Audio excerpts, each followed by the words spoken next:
What if I told you Johan Liebert isn't the villain of Monster, but its greatest victim? This video will change how you see sociopaths in anime, and maybe even yourself. I've always been fascinated by sociopaths in fiction, not because I root for them, but because they force us to ask, what makes a monster? Is it nature, trauma, or the absence of something as simple as a name? Naoki Urasawa's Monster isn't just a story. It's a mirror held up to the darkest corners of human psychology. But today, we're not here to talk about the series as a whole. We're here to dissect Johan Liebert, the ultimate sociopath, the perfect manipulator, and a boy who never had a name. But before we dive into Johan's fractured psyche, we need to start with the story that shaped him. The Monster Without a Name. Let's read it together. Once there was a monster with no name. This hurt so much, he split himself in two to search the whole world. One part went east, one part went west. The East monster found a village. He met a blacksmith. "Give me your name," said the monster, "and I'll make you strong." The blacksmith agreed. For a while, Otto was the strongest man alive, until the monster got hungry. Munch, munch, chomp, chomp, gobble, gobble, gulp.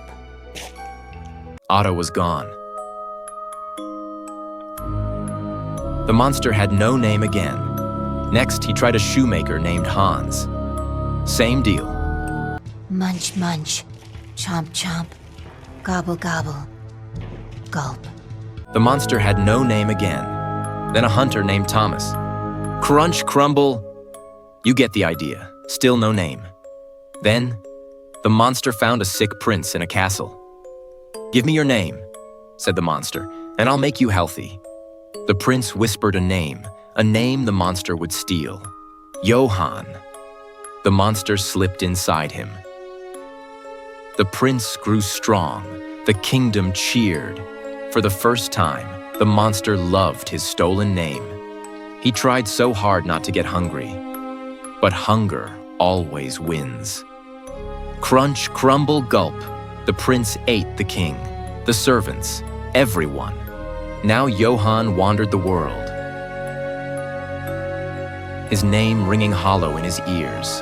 One day he met his other half, the West monster, still nameless, still free.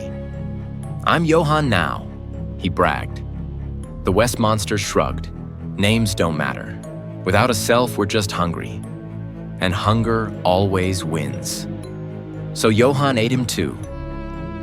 Now he walks forever, full of names but emptier than ever. And if you listen close on quiet nights, you can still hear him whisper, "Johan, Johan, Johan." But nobody answers, because nobody ever saw him. But what happens when a child is raised as a storybook monster? Let's dissect Johan's origin story. A monster who devours identities, because he never had one to begin with. But why does this resonate so deeply with Johan? Let's rewind to his origins. Johan's mother didn't just neglect him, she erased him. She named her daughter Anna, a gift from the story's author, Franz Bonaparte. But Johan? His name was an afterthought, given years later by a Nazi general. To his mother, he was never a person, just a failed experiment, a mirror for Anna's perfection. Johan internalized this. He became obsessed with Anna's identity, even believing her trauma was his own. In his mind, she's the only real person. He's just the monster wearing her shadow. And that brings us to the core of Johan's psychology. Identity erosion. Sociopaths often lack a stable sense of self. They're chameleons, adopting personas to survive. But Johan takes this further. He's not just mimicking identities, he's consuming them, like the monster in the story. He becomes the perfect son for Schuwald, the charming student for Karl, until he eats them, leaving only chaos. But here's the twist. Johan didn't even remember the storybook until adulthood. For 14 years, he lived its patterns subconsciously.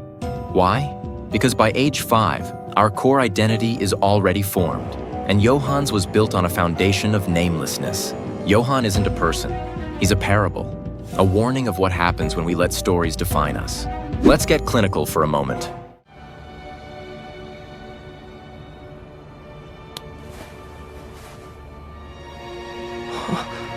those tears in your eyes? Are you crying for me? This isn't empathy. It's a predator mirroring prey. Empathy requires a sense of self. You need to understand your pain to relate to others. But what if you've never had a self to begin with? Johan doesn't just lack empathy, he lacks context. Without an identity, morality becomes meaningless. Murder isn't wrong to him. It's just inevitable, like the monster devouring Otto the blacksmith. But Johan's identity crisis isn't just about his name. Let's break down the layers. 1. Start with the twin paradox. Twins often struggle with individuality, but Johan's case is extreme. His mother pitted him against Anna, and later he became her to survive. 2. Coming next is Kinderheim 511. This wasn't just abuse, it was systematic identity annihilation. The brainwashing erased his memories, and the brutal hierarchy taught him that power is the only self worth having. But here's the truth no one tells you. Johan's greatest manipulation wasn't of his victims, it was of us. We keep searching for his motives, his trauma, his humanity. But what if there's nothing there? What if the monster is just a monster? 3. The final layer is the Nameless Monster's curse. The story gave Johan a framework for his existence. He's not just a sociopath, he's a mythological beast, doomed to repeat the cycle of consumption and emptiness. Even Johan's redemption is hollow.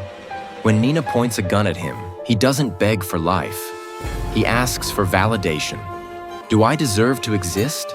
But without an identity, the answer is always no. So, is Johan Liebert a born psychopath or a product of trauma?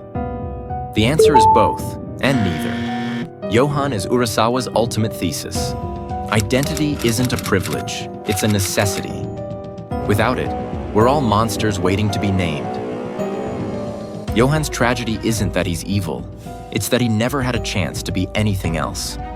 The experiments, the storybook, the relentless erasure of himself, they created a vacuum, and nature abhors a vacuum.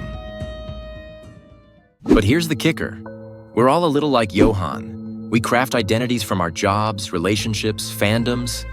But unlike him, we have the power to choose. So what's your name? And what kind of monster would you be without it? Drop your theories in the comments. And if you've ever felt nameless like Johan, let's talk about it. And share this video to someone who needs to watch Monster after this. And remember, the devil made me do it.